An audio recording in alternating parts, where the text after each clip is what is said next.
Muy buenas noches, amigos, y bienvenidos a una edición más de Enfoque. El COVID, la crisis sanitaria y también económica provocada por esta pandemia ha trastocado todos y cada uno de los ámbitos de la sociedad española, también de la sociedad a nivel global. Y uno de esos ámbitos ha sido el ámbito de la educación.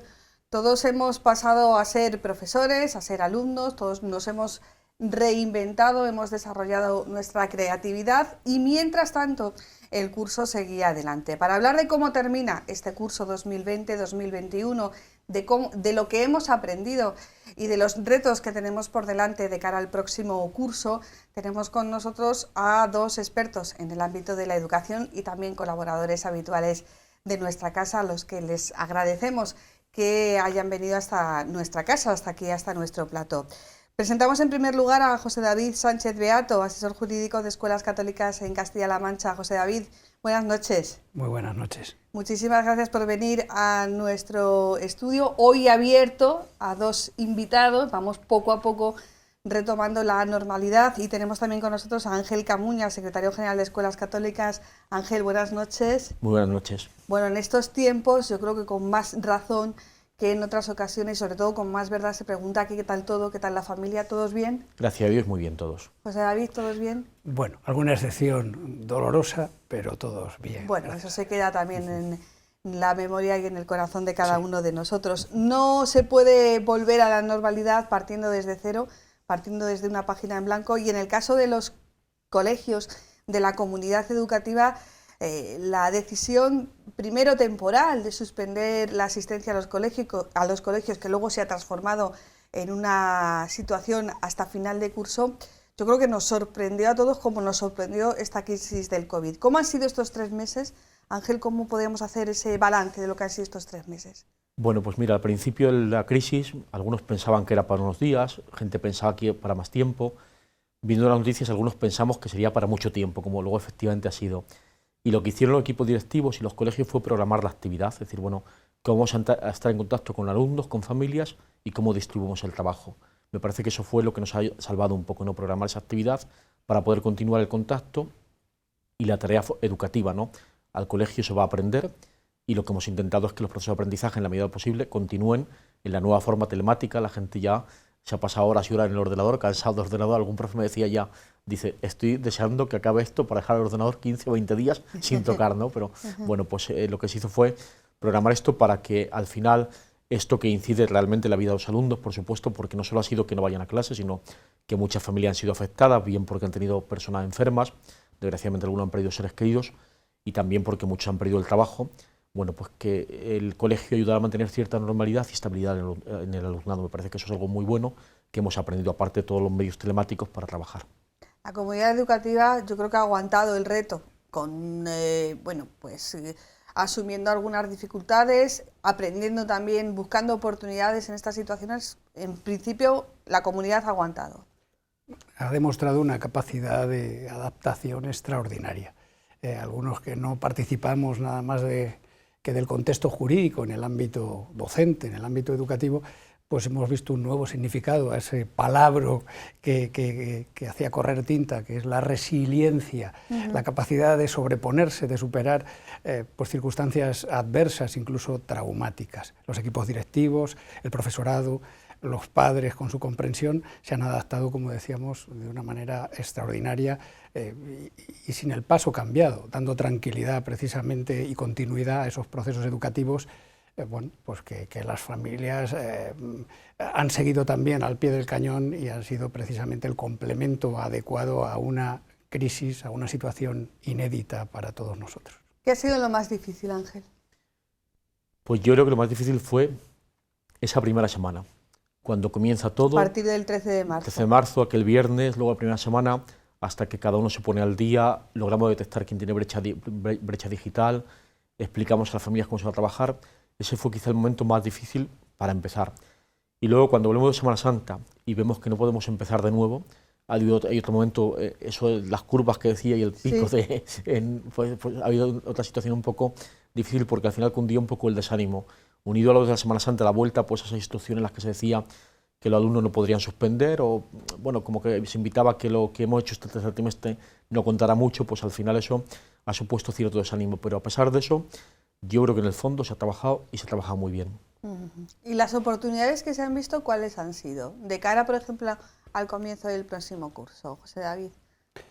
Pues precisamente esa capacidad casi inoculada de adaptación. Las oportunidades es precisamente el trabajo telemático, el trabajo a distancia, el poder participar incluso en equipo de esas decisiones que se adoptaban por los equipos directivos y compartidas por el claustro, e incluso la posibilidad de hacer viable las reclamaciones frente a lo que pueda considerarse una falta de objetividad en la evaluación. Todo eso se ha desarrollado con absoluta normalidad y desde luego, bueno, estamos emplazados a un inicio de curso con 3 escenarios posibles, una realidad demasiado abierta, pero que esperamos que se vaya concretando. Estamos propiamente a la expectativa porque, como ya sabemos, la autoridad sanitaria manda y la prudencia, desde el punto de vista individual, debe ser el elemento rector de todo lo que tengamos que hacer y venimos haciendo en este tiempo. Nosotros en este programa hemos querido también tener presentes el testimonio de los docentes, también de padres, pues que han estado reinventándose, favoreciendo esa creatividad, pero también adaptándose con los medios que tenían, ¿no? Que tampoco eran muchos. Desde luego que tiene que haber una reflexión sobre la brecha digital, sobre hasta qué punto todo el mundo tiene el mismo acceso y las mismas oportunidades a partir de las tecnologías. Vamos a escuchar en primer lugar el testimonio de 2 profes, uno de ellos es del Santísimo Cristo de la Sangre y el otro del Colegio Infantes. Hola, soy Andrés Pastor, tutor de sexto de primaria en el Colegio Nuestra Señora de los Infantes de Toledo, y voy a contar un poco mi experiencia como docente en tiempos de confinamiento a causa del COVID-19. Desde el principio, sexto de primaria ha trabajado con la plataforma Google Classroom y es una plataforma que nos ha permitido continuar nuestra labor como docente desde casa. Todos los días se han realizado videoconferencias con los alumnos y se han realizado multitud de tareas que han tenido que realizar o bien en su cuaderno o bien a través de documentos de Google, formularios, actividades digitales, actividades interactivas, Kahoot, quizzes. Y la verdad que gracias a eso pues un poco le ha dado normalidad a la situación. El apoyo de las familias ha sido fundamental y el trabajo de los alumnos ha sido ejemplar. La verdad es que han sido muchos los familiares de los alumnos que han sufrido las consecuencias de este virus y aún así creo que les ha venido muy bien el hecho de tener a su tutor, en este caso yo, todos los días pues para trabajar y para un poco, creo que, despejar la mente de la situación que estaban viviendo. La verdad es que considero que no ha sido nada fácil para ellos esta situación, no ha sido fácil para nadie y mucho menos para ellos, y considero que ha sido ejemplar el trabajo de las familias y de los alumnos. Si tuviera que valorar esta experiencia, pues obviamente ha sido muy positiva, se ha dado mucho mejor de lo que yo me podía esperar, porque ante una situación nueva el nivel de respuesta y el nivel de aceptación ha sido, ya digo, genial. Y la verdad es que gracias a eso pues yo he podido seguir realizando mi actividad como docente y repito, se ha dado principal importancia al hecho del bienestar emocional de los alumnos, que es un poco lo que más me preocupaba, el cómo estaban, cómo se sentían. Entonces, a través de la plataforma no solamente se han colgado tareas, sino que se han hecho juegos, les he preguntado casi a diario cómo se encontraban, si tenían algo que contarme. La verdad que el contacto con las familias, aparte de con los niños, ha sido a diario y la verdad que creo que eso ha hecho que estemos pasando esta situación más unidos casi que en el aula. Así que es de agradecer, repito, el apoyo y el trabajo que se ha realizado ha sido pues bueno. La verdad que creo que ha sido satisfactorio tanto para ellos, principalmente, como para mí. Soy maestra en el Colegio Santísimo Cristo de la Sangre de Torrijos y soy la tutora de la clase 3 años B. Durante este confinamiento hemos estado trabajando igual que si estuviéramos en el colegio, pero en casa. Mediante la aplicación Classroom de Google teníamos una comunicación familia-maestra. Diariamente enviábamos las fichas con las explicaciones. Todo lo que hubiéramos trabajado en clase se lo mandábamos a los padres, bien explicado para que lo pudieran realizar en casa. Si nos tocaba inglés, plástica, música, todo. Aparte, también hemos hecho alguna videollamada porque nos echábamos muchísimo de menos. Hemos grabado vídeos contando cuentos, hemos llamado a los padres para saber qué tal iban y nos hemos estado comunicando mediante correo electrónico. Además, a los niños les hacía muchísima ilusión enviarnos sus fichas y nos enviaban las fichas para ver sus progresos, si han aprendido a escribir el nombre y esas cosas tan bonitas que una maestra no se puede perder. También durante el mes de mayo hemos preparado un altar a nuestra Madre, la Virgen María, cada uno en su casa, y nos enviaban las fotos y hemos hecho un vídeo recopilatorio precioso. En definitiva, hemos estado trabajando igual que si hubiéramos estado trabajando en el cole, pero echándonos mucho de menos y sin el contacto físico que tanto necesitamos. Pero los niños no se han quedado sin nada que aprender, sin ningún concepto que adquirir. Bueno, pues veíamos a estos dos profes del Colegio Santísimo Cristo de la Sangre y del Colegio Infantes. Los dos coincidían en que ha sido fundamental el apoyo de las familias, ha sido fundamental mantener esa tensión educativa de acuerdo a las circunstancias particulares en las que estábamos viviendo, ¿no? ¿Ha habido una comprensión mayor de los padres de lo que es el oficio de educar, Ángel? Yo creo que sí, muchos padres han descubierto todo lo que hacemos cada día en el aula y varios de ellos me dicen, estoy deseando que vuelvan las clases, no por la calle, a ver si vuelven las clases. Creo que ha sido una mayor comprensión, pues sobre todo me parece que había una más interactuación. Han comprendido cómo es nuestro trabajo, se han acercado y quizá tengamos un poco más de apoyo. Y lo que me parece importante, lo más importante de todo, es que quizá también los profesores han aprendido a comprender la situación que se vive en las familias. Porque no es lo mismo estar en la clase que meterte vía una conferencia o vía una llamada en una casa donde ves al niño, ves el contexto en el que está y te ayuda a comprender. Entonces me parece que ha sido un momento de renovación auténtica de la tarea docente. Yo creo que la época del COVID nos va a ayudar a todos a renovar nuestra tarea docente, no solo por lo telemático que decía antes José David, sino también por la parte más empática, estar cerca de la familia y la capacidad de preparar tu clase, porque no es lo mismo que tú tienes tu libro en tu aula con todo el material, a ponerte telemáticamente, a decir al niño que lo prepare. Entonces requiere mucho más esfuerzo y un esfuerzo que creo que se ha hecho muy bien por parte de los profesores, ayudados y apoyados por la familia. Me parece que ha empezado a funcionar muy bien en esta circunstancia excepcional, como otras cosas, lo que llamamos comunidad educativa. No ha sido simplemente una palabra, sino una realidad concreta de cada día. Sí, además me comentabas antes que desde escuelas católicas habéis tenido, en los colegios diocesanos, habéis tenido muy presente lo que es el vínculo emocional. Cuando el niño llega al aula, hombre, claro que sabe, tiene su familia, sabe de dónde viene, sabe de dónde va, pero claro, cuando está en su entorno, que es su casa, allí pues cada uno se ha tenido que afrontar con las circunstancias familiares y personales, padres que trabajan los dos, padres que a lo mejor durante la mañana no pueden estar con los chicos. Digamos que se ha reforzado la responsabilidad de cada uno, ¿no?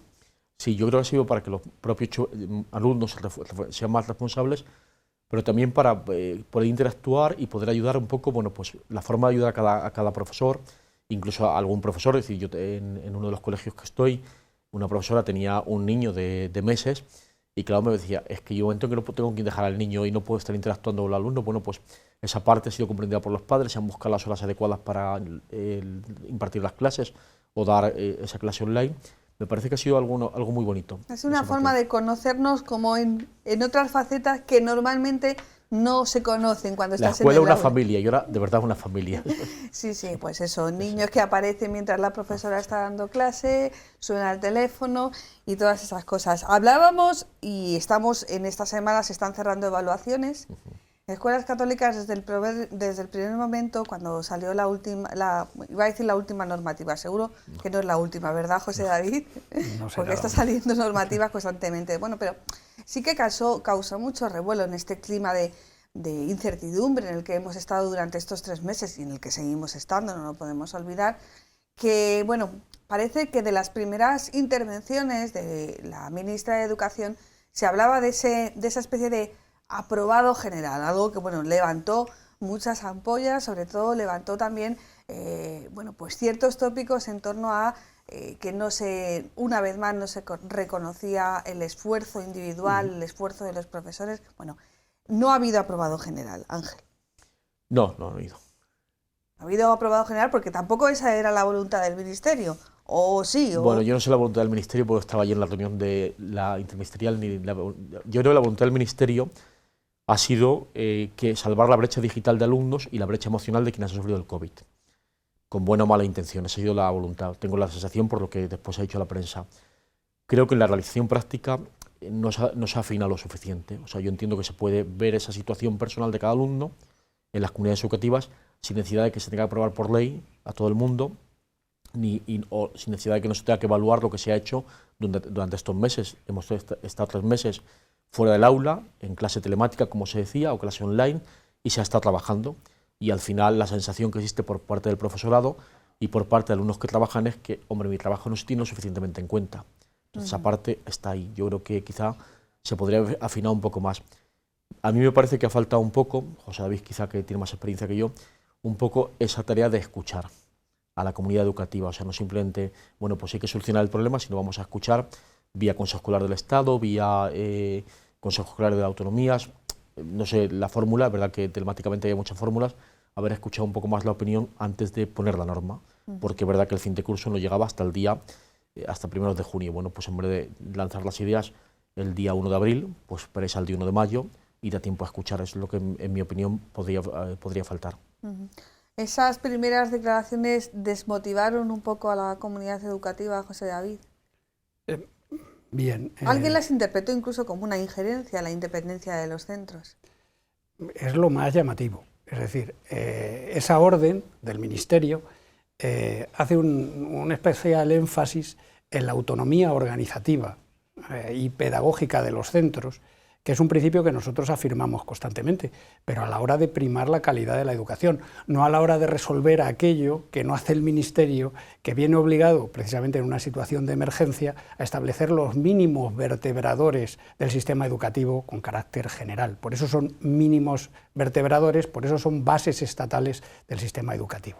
Aquí lo que se hizo, aunque no se dice expresamente en esa orden ministerial, es una llamada a la tan invocada prudencia, para que al final fueran los claustros de profesores los que decidieran resolver esta contingencia, evaluar en una situación de suspensión de la actividad lectiva presencial. Pero claro, estas cuestiones de emergencia no lo justifican todo, sobre todo cuando una orden ministerial con un rango normativo concreto viene a contradecir los principios de evaluación, promoción y titulación que establece una ley orgánica, la LOE, que, queramos o no, establece un límite de asignaturas que estando suspensas no permiten la promoción o la titulación. Resumidamente, y no dicho necesariamente en términos jurídicos, esto es una papeleta para los centros, una papeleta para los claustros, y sobre todo devalúa aquello a lo que bien se ha referido Ángel, que la motivación tenía un límite y merecía la reivindicación que proponen los docentes, y se había traducido en esa capacidad de adaptación. Debería valorarse precisamente ese esfuerzo continuado, continuo. No vale invocar la evaluación continua para casi todo, sino precisamente la evaluación continua a través de esa adaptación que la inmensa mayoría de los alumnos y desde luego la generalidad de los docentes ha demostrado en este tiempo tan complicado. Claro, no solamente es motivación para los profesores, sino también para los docentes, y en cierta medida, precisamente por la implicación añadida de los padres en estos 3 meses, también para los padres. O sea, a ver, ¿cómo justificas el esfuerzo, el estar ahí 4 o 5 horas al pie del ordenador, en buscarte las cuentas para tener ese ordenador, esa tablet, ese móvil operativo durante 4 o 5 horas todas las mañanas, si luego al final resulta que... Bueno, yo creo que ahí la comunidad educativa, al menos en nuestra escuela, ha tenido una cosa muy clara. Al colegio se va a aprender y no a aprobar. Ayer o hoy apareció un artículo, no recuerdo el periódico nacional, precisamente eso, se está olvidando que a la escuela se va a aprender, no a aprobar o obtener una nota. Entonces, bueno, pues esa es la premisa de la que se partía. Vamos al colegio para aprender, queremos aprender y vamos a intentar que aprendan, incentivando a quienes quieren aprender, evidentemente sin descolgarnos de aquellos que están más alejados, que a lo mejor les cuesta más engancharse, preocupándonos por ello, con atención personalizada, llamadas por teléfono, comunicación con las familias, pero también buscando que quienes quieran aprender realmente pudieran aprender en este tiempo. Se ha intentado interactuar. Yo creo que lo fundamental de una escuela siempre, incluso y en este tiempo más todavía, es el principio general. En la escuela se enseña, se da una formación, se educa y se atiende a cada persona. Entonces, bueno, pues es verdad que en una clase hay un grupo que tira por sí solo, otro grupo que hay que medio tirar de ellos y otros de los que tenemos que estar tirando constantemente. Bueno, pues como cada uno sabemos cómo hay que atender a estas personas, pues se intenta hacer de la mejor manera posible. Evidentemente sí que ha habido una parte de motivación porque al final veíamos que la norma no respondía a las expectativas que nosotros queríamos. Bueno, por eso está ahí y con eso hemos intentado trabajar y yo creo que a pesar de todo se ha trabajado bastante bien en nuestra escuela, es decir, en la parte que conozco y por la comunicación con familias constante, bueno, pues creo que hasta donde podemos decir se trabaja bien. ¿Podemos poner nota? Pues yo creo que no, porque al final no estamos en la escuela para poner notas, sino estamos pues para hacer nuestro trabajo y esto es lo del Evangelio, ¿no? Somos pobres servidores, hemos hecho lo que teníamos que hacer, pues eso, hemos intentado hacer. O sea, que va a haber suspensos.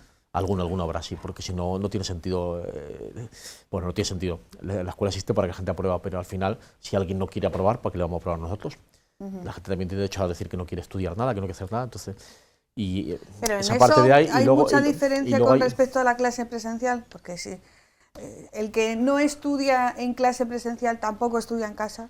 Evidentemente, y hay gente que a lo mejor no está en clase presencial y que, dictadas las instrucciones y la normativa que se ha dado para la evaluación última, pues se ha enganchado, porque ha visto que es la oportunidad de poder terminar un curso o una etapa y decir, bueno, pues a lo mejor yo quiero optar a otro estudio el año que viene y esta es la ocasión y ha servido para engancharse. Entonces, bueno, pues eso también hemos es visto bueno. de todo. Al final el balance yo creo que es positivo. Incidir mucho en si se suspende o no se suspende, se repite o no se repite, me parece que tampoco es lo fundamental. ¿Se podría haber hecho otra cosa de otra forma? Pues yo creo que sí, pero como docente y titular de un centro educativo creo que el balance al final es positivo.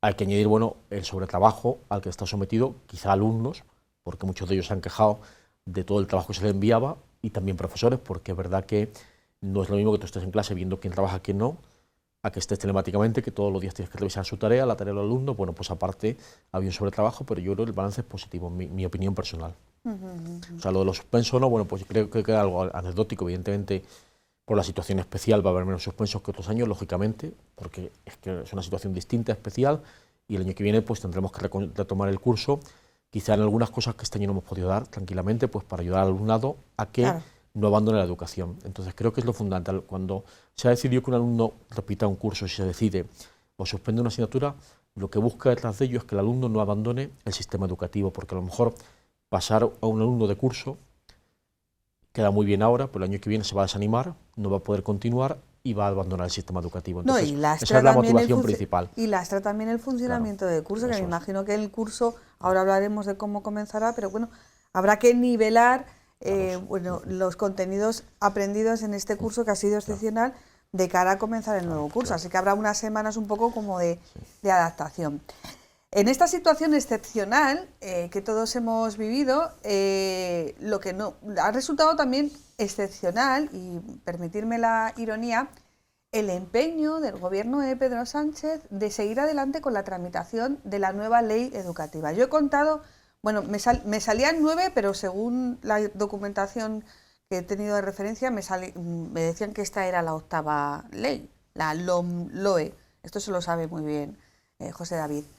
¿Ha sorprendido este interés por seguir adelante con la tramitación, estando como estábamos en una situación de estado de alarma, e independientemente de eso, estando como estábamos en una situación excepcional donde las prioridades eran otras? Bien. ¿Cuántas leyes te salen a ti? A mí me salen... Pues yo perdí la cuenta hace ya mucho tiempo. Yo las tengo por aquí. Me salen 8.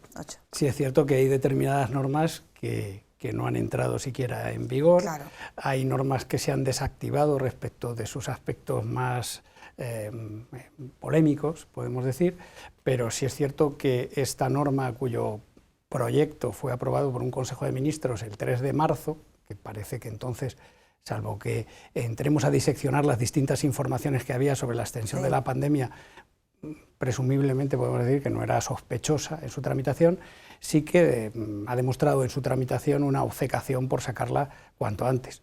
No es una obcecación distinta de aquella que pretende, por ejemplo, regular la eutanasia, que creo que hace falta tener Busca pose la palabra, y, busca la palabra. sí, catadura, estoy intentando eludir el calificativo, para seguir su tramitación con la que nos está cayendo, pero con independencia de eso, lo que venimos hoy a tratar es esa reforma forzada de la Ley Orgánica de Educación, la LOMLOE, ley del 2006, modificada en el 2013. Y sí nos ha sorprendido esa obcecación. En honor a la verdad hay que decir que se ha ampliado el plazo de presentación de enmiendas parciales, porque las enmiendas a la totalidad y la devolución del texto al Ministerio no se aprobó, como era predecible, y este plazo se amplió hasta mediados del pasado mes de mayo.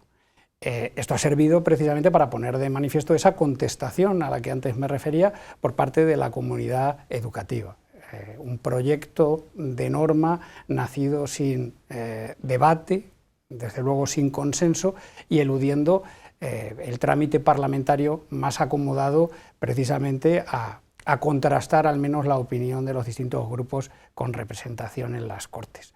Al final, bueno, pues advertimos que no se rechaza el texto, que se asume y tiene incólumes esos planteamientos tan sectarios que ya advertíamos y que además han dado lugar a esa, insisto, contestación, incluso con quedadas en el Twitter en contra de la ley que tiene el dudoso honor de reconocerse como ley CELA, a la que también se identifica con afirmaciones tan categóricas como que no puede decirse de ninguna manera que los hijos son de sus padres o que el derecho de elección de centro forme parte del corpus constitucional. Exactamente, y del derecho en definitiva de los padres a decidir la enseñanza que es conforme con sus principios morales y religiosos. Eso, sí. No, esa suficiencia en definitiva es algo que se acomoda poco a un talante de diálogo, a un talante de acuerdo, que es precisamente de lo que se tacha todo el bagaje normativo precedente de normas de educación, la tan denostada LOMCE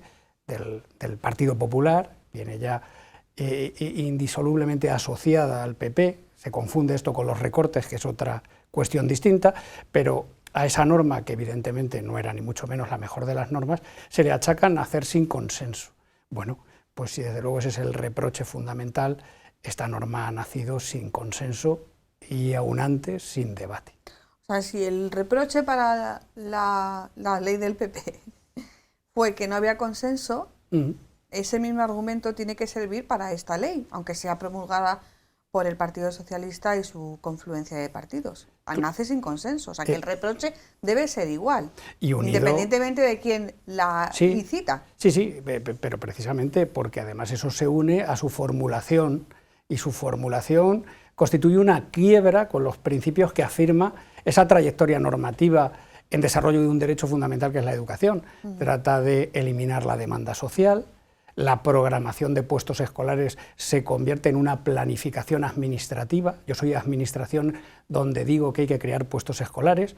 La oferta de los centros concertados no tiene peso en esa nueva norma y se garantiza un pseudoderecho no ya a la educación, sino a la educación pública, con ese apellido, unido desde luego a la gran contestación que está generando cuando se pone en cuestión la viabilidad de los centros específicos de educación especial.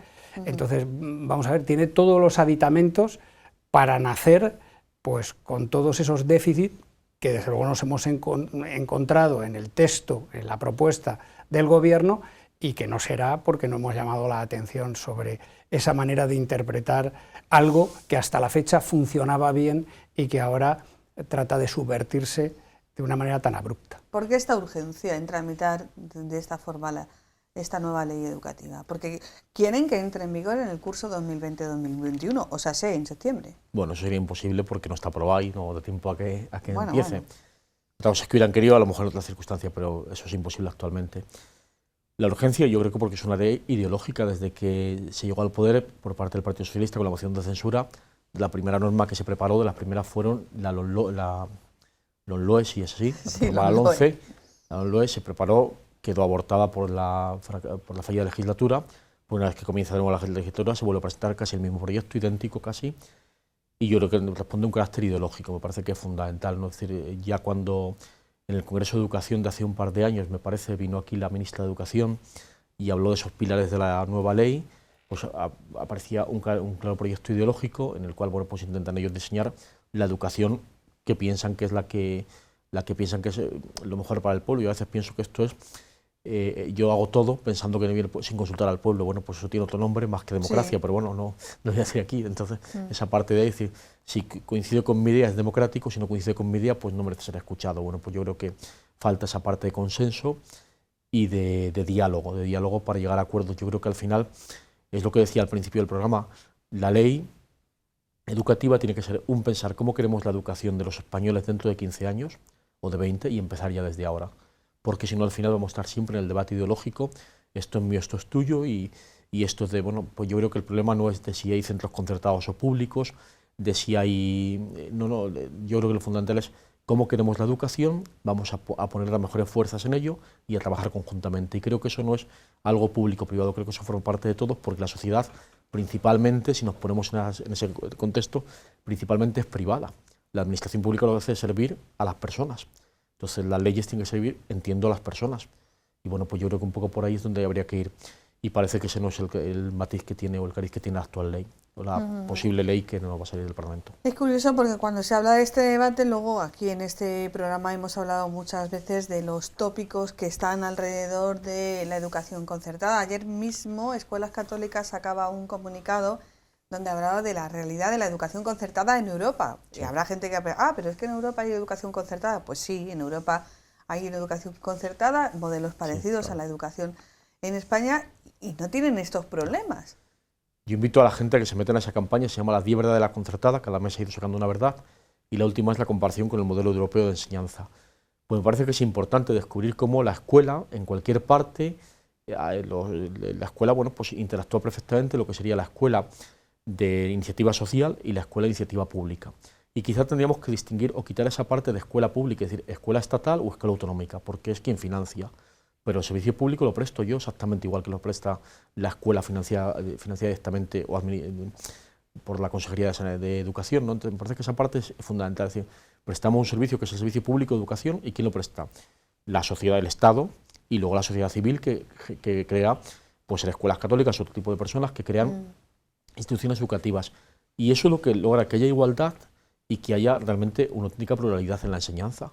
Porque al final es reconocer que yo puedo poner un ideario, puedo poner un proyecto educativo, una forma de actuar. Al final, la libertad no consiste en que haya muchos centros. La libertad consiste en que haya libertad donde elegir un proyecto, un ideario, una forma concreta de llevar a la práctica el modelo educativo que quiere un Estado. Y eso se hace dando posibilidades, abriendo la bandeja y ofreciendo la posibilidad. Y creo que esa parte es la que quizá estamos como muy ideologizados en España. Nos parece que es que todo lo que proviene público, concertado, pues suena algo añejo, algo... Bueno, pues creo que es una parte de ideologizado y en eso estamos. Es decir, esa parte habría que intentar desmontarla, pero no para enfrentarnos con nadie, sino para presentar, como ha hecho muy bien Escuelas Católicas en esa campaña, la verdadera concertada, de forma positiva, qué es lo que aportamos a la sociedad, cómo realmente integramos alumnos, cómo estamos en situaciones donde hay mucha gente desfavorecida, cómo hay este mismo tipo de escuela en Europa, cómo nuestros profesionales están muy bien formados, cómo somos pioneros en muchos proyectos innovadores. Es decir, cuando se presentan en congresos de escuela pública proyectos innovadores, resulta que hay proyectos de estos que nuestros centros se llevan trabajando 10 años.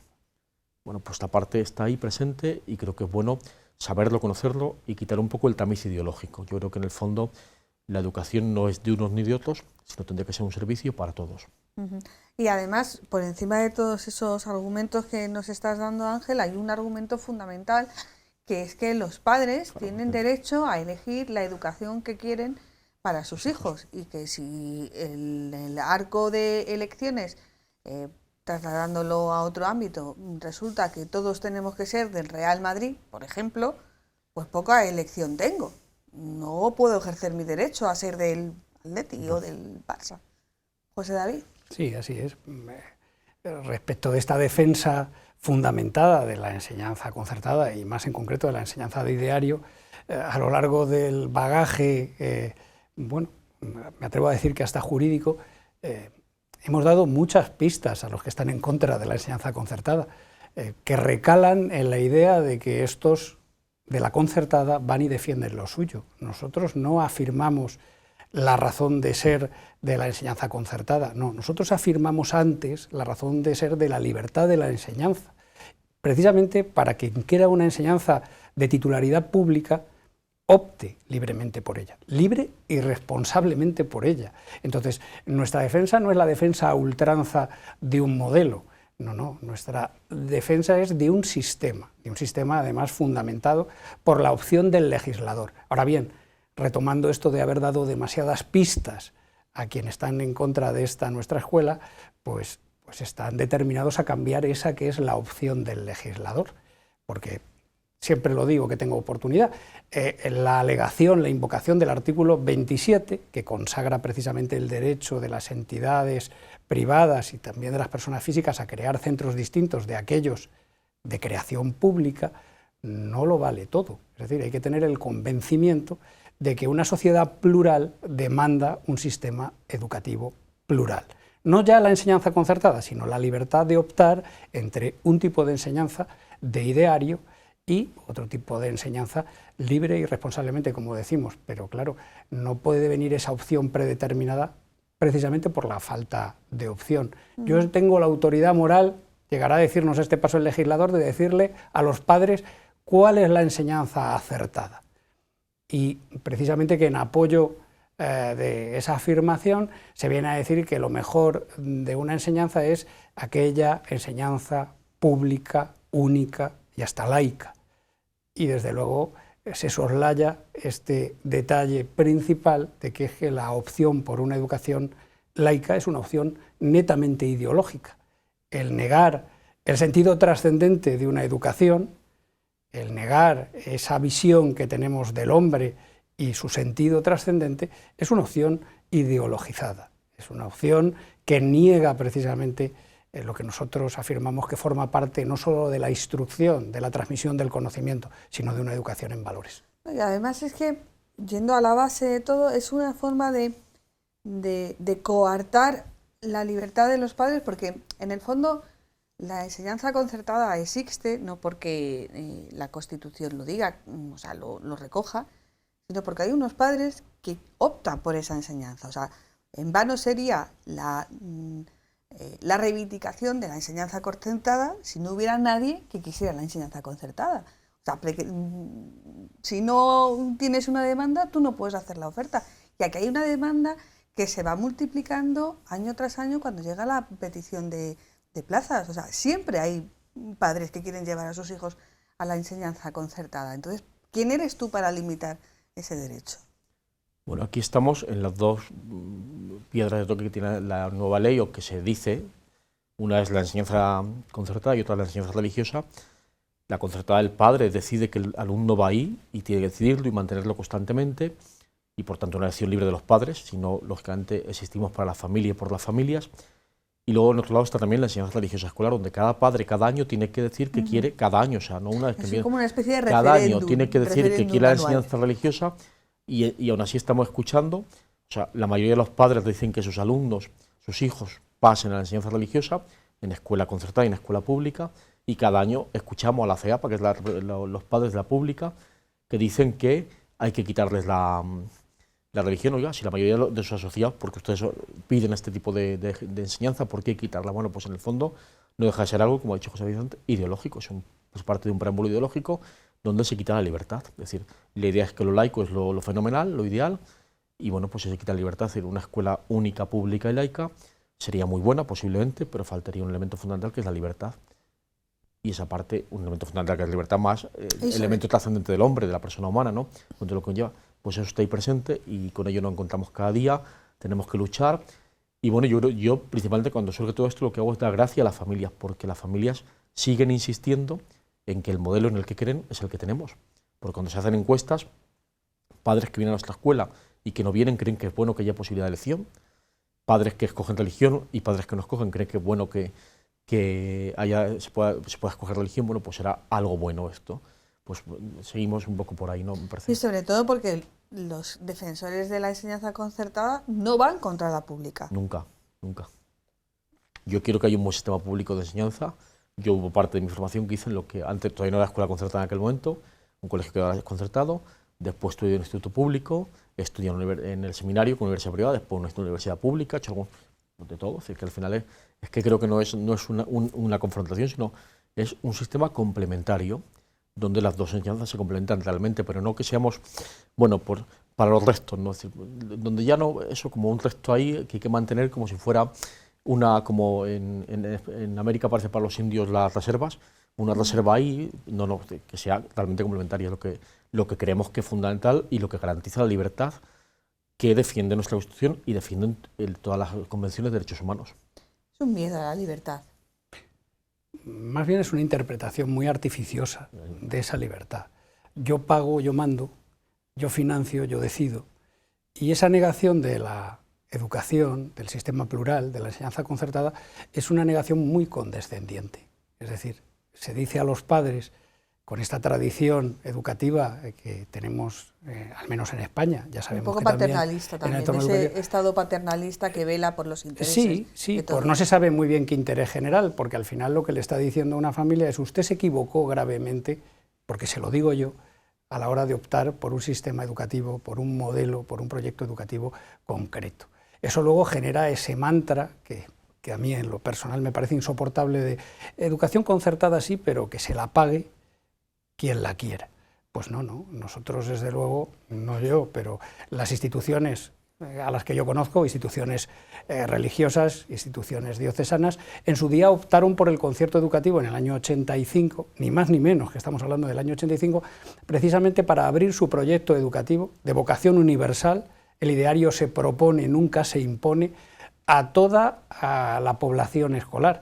Y visto está que caló ese proyecto educativo, porque es demandado y estimado por las familias, como antes eran los centros subvencionados con sus proyectos educativos. Entonces, no es algo que entró como una grave alteración del sistema educativo ya en el año 85, ya se conocía, había ley de subvenciones, y desde luego puede sonar muy petulante, muy soberbio, pero desde luego hemos venido para quedarnos, por supuesto que sí. Bueno, vamos a hablar de los padres. Vamos a hablar con los padres. Sí. Tenemos también el testimonio de Mercedes, una madre de familia con 4 alumnos en el Colegio Infantes, una de las que optó por esa educación concertada. Soy Mercedes, madre de 4 alumnos del Colegio Infantes, desde los 14 hasta los 6 años. La escolarización durante el confinamiento al principio fue un absoluto caos. Tuvimos que reforzar el wifi, la impresora, los terminales de cada uno de nuestros hijos, sus sitios de trabajo, un padre teletrabajando y una madre saliendo todos los días a trabajar, además de la situación tan triste y tan dura que estábamos viviendo en el país. Después, mucha confianza en nuestros hijos, que han respondido con creces, y confianza en los profesores, que también han sabido, cada uno en distinto grado, adaptar las plataformas, el contenido académico, la relación con los alumnos, el mantener una tensión en ellos para seguir el curso hasta el final, y el resultado yo creo que ha sido satisfactorio, no solamente tanto en los contenidos, sino en cómo ellos se han desarrollado como personas.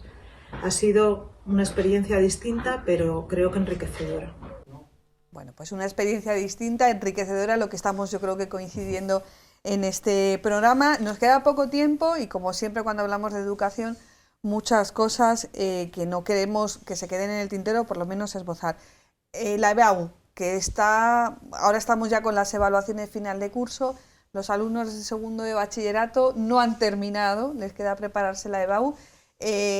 ¿Cómo va a ser la adaptación de los centros para estos alumnos concretamente en este mes que tenemos por delante, Ángel? Bueno, las instrucciones que ha dado la Junta, la Consejería prevé que los alumnos que voluntariamente quieran pueden ir en grupos máximos 10 alumnos a recibir, bueno, yo creo que no clases presenciales, sino tutorías para resolver dudas, cuestiones. Entonces, cada centro está buscando la forma de organizarse. Algunos continuarán telemáticamente, cuando sea necesario irán al centro, se está buscando los momentos, las pautas, y todos los centros estamos preparando un calendario de esa presencia de alumno en los centros educativos para enviarlos a la Dirección Provincial de Educación para que el delegado provincial autorice esa presencia, porque en el fondo estamos todavía en fase 2, este tipo de reuniones son siempre distintas, garantizando las medidas higiénicas, el gel hidroalcohólico, la distancia de seguridad en las clases para que los alumnos puedan estar separados.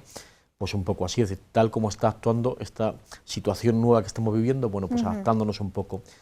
La opción de muchos centros es que mientras que el alumnado no tenga una duda clara que resolver, pues se pueda continuar trabajando telemáticamente si lo están haciendo bien, pero el centro abre las puertas y comunica a las familias para que quien quiera con anticipación comunique que va a ir. Entonces, todos los centros tenemos obligación de comunicar a las familias el horario en el que va a estar abierto el centro, qué profesores va a haber, o el horario de los profesores para que puedan acercarse, y ellos tienen que solicitar la cita con 48 horas de antelación. ¿A partir de la semana que viene? A partir de ahora puede ser. Lo único que esta semana muchos centros estamos desarrollando tareas de evaluación, con lo cual es más complicado porque los profesores no solo dan bachillerato, dan distintas, entonces a partir de la semana que viene, y en principio hasta que duren las clases lectivas, que me parece que terminaba el día 24 de junio. El día 24 de junio, o sea que los centros van a estar abiertos, los profesores van a estar dispuestos como han estado en estos 3 meses, lo único que es que hay que organizarse, coordinarse. Y tiene que ser petición voluntaria del alumnado, si el alumnado pide y entonces se va y se resuelve, pero si no... Y comienza el curso en septiembre, José David. ¿Cómo va a comenzar? En el ámbito político ya sabemos que va a comenzar como, pues eso, pues como todos los cursos. No tenemos nunca un comienzo de curso tranquilo, yo no sé cómo nos las apañamos.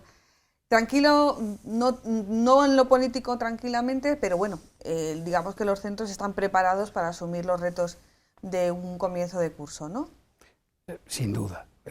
Nos incumbe mandar un mensaje de tranquilidad.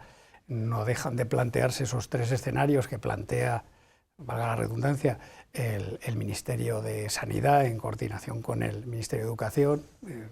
Al final se plantea uno que es ideal, que previsiblemente no se dará, que es el acudir al centro sin ninguna medida de distanciamiento social, acudir a los centros con ese distanciamiento como medida de seguridad que obligará a ver si es posible readaptar espacios para que acudan todos los alumnos conjuntamente y bueno, escenarios que no querríamos ver nuevamente, que obliguen a la adaptación de este modelo que ya conocemos, bueno, que no tiene fisuras, que no tiene mermas, que no tiene ningún déficit, que es la actividad educativa presencial.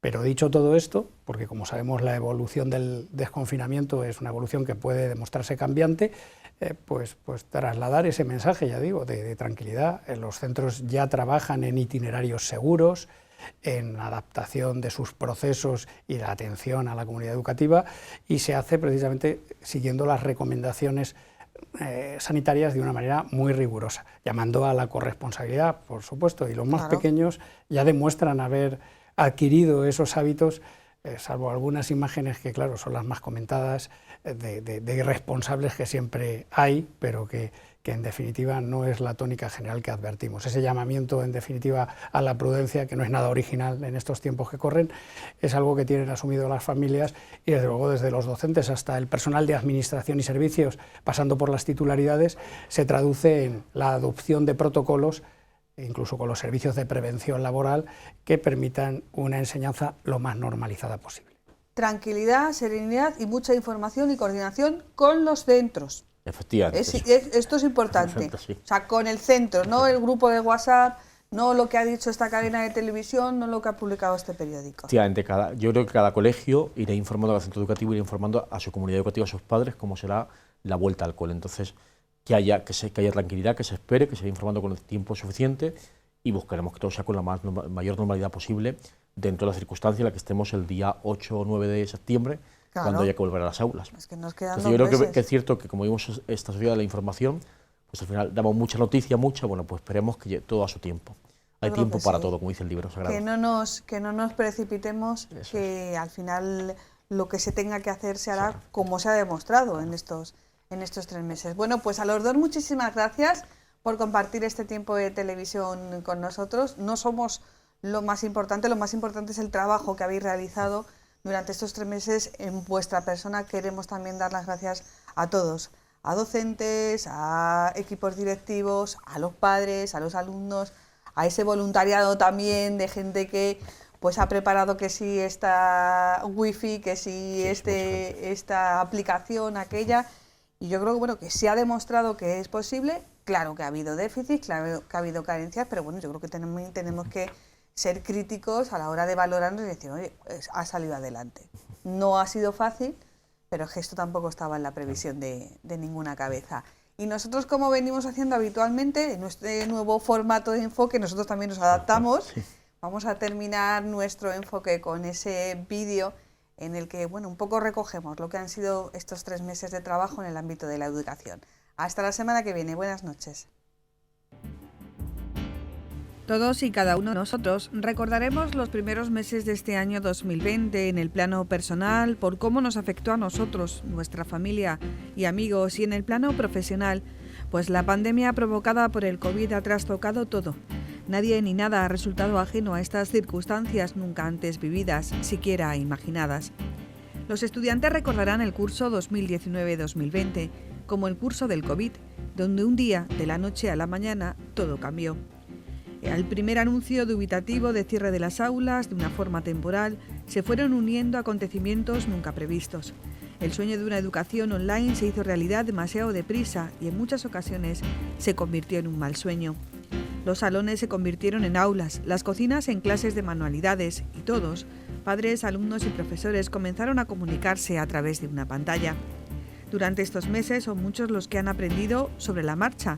La conexión a través de los diferentes dispositivos tecnológicos se ha convertido en un aprendizaje añadido a los currículums académicos establecidos. Ha habido que reinventarse, que desarrollar el ingenio y la creatividad. Se ha cantado, bailado, se ha hecho lo posible y lo imposible por estar conectado y conseguir mantener la tensión educativa durante estos 3 meses, donde había clases, pero no en clase. Todo un reto para la comunidad educativa que por momentos ha sido una verdadera comunidad. Sin embargo, la emergencia de esta situación única e inesperada no ha servido como tope para proseguir adelante con algunas medidas que no han contribuido a serenar el clima educativo. Llevando la contraria a San Ignacio en tiempos de tormenta no hacer mudanza, las excepcionales circunstancias de estos 3 meses no han enmendado la voluntad del Ejecutivo de Pedro Sánchez de sacar adelante una nueva ley sin consenso, sin diálogo y en un clima de incertidumbre que no toca solamente lo político. Desde el Ministerio de Educación se ha seguido adelante con la tramitación de la LOMLOE, la nueva ley educativa impulsada por el Gobierno de coalición que preside Pedro Sánchez, la 8ª ley educativa de la democracia. 8 leyes en 40 años. 8 leyes aprobadas sin consenso, sin diálogo y sin negociación, y ninguna de ellas ha podido llegar a su desarrollo total porque siempre venía el gobierno de turno con su ley de educación debajo del brazo. Se pretende que la LOMLOE entre en vigor el próximo curso 2020-2021. Esta pretensión ha justificado su tramitación acelerando procedimientos y acortando plazos y, consecuentemente, generando incertidumbres en los diferentes agentes que componen la comunidad educativa. Por seguir con la cultura popular, las prisas no son buenas consejeras y cuando se habla de educación, 40 años de democracia y 8 leyes educativas nos han demostrado que aquí menos.